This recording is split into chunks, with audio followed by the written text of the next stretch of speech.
প্রাকৃতিক বিপর্যয় ঘোষণার মধ্যে প্রায় 400 টন ইলিশ নিয়ে কুলে ফিরল মৎস্যজীবী ট্রলার।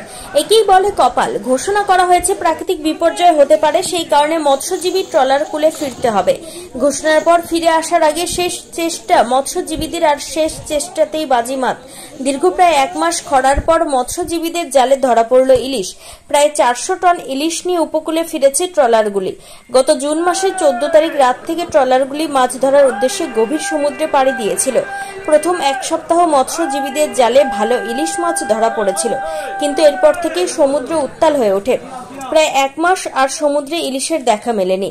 এই পরিস্থিতিতে ক্ষতির মুখে পড়েছিলেন মৎস্যজীবীরা। তার মধ্যে বারবার প্রাকৃতিক বিপর্যয়ের ঘোষণায় গভীর সমুদ্রে যাওয়া মাত্রই ফিরতে হচ্ছে তাদের।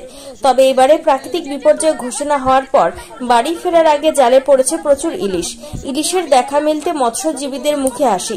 কাকদ্বীপ ফিশারম্যান ওয়েলফেয়ার অ্যাসোসিয়েশনের সম্পাদক বিজন মাইতি বলেন, গত কয়েকদিন ধরে সমুদ্রে ইলিশ ঝাঁকের দেখা মিলেছে। মাছের সাইজও ভালো। বেশিরভাগ ইলিশের ওজন 500 গ্রাম থেকে 1 কেজি।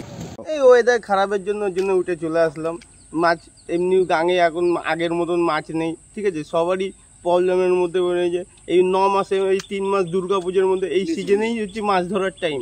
এখন যদি মাছ না ধরতে পারি, পরে আমরা কি মাছ ধরতে পারবো? মাছ ধরছি না। দেখুন, ওয়েদার খারাপ হয়ে গেলে তখন আমরা ঘাটে আসি। ঘাটে এসে আমার এই মৎস্যজীবী কার্ড আছে, মৎস্যজীবী কার্ডে কিছু পাই না। এইটা আমার একটু অনুরোধ করা হচ্ছে যে মৎস্যজীবী ভাইরা যেন সবাই। এর আগে মাছ ধরতে গেছিলেন, ফিরে এলেন কেন?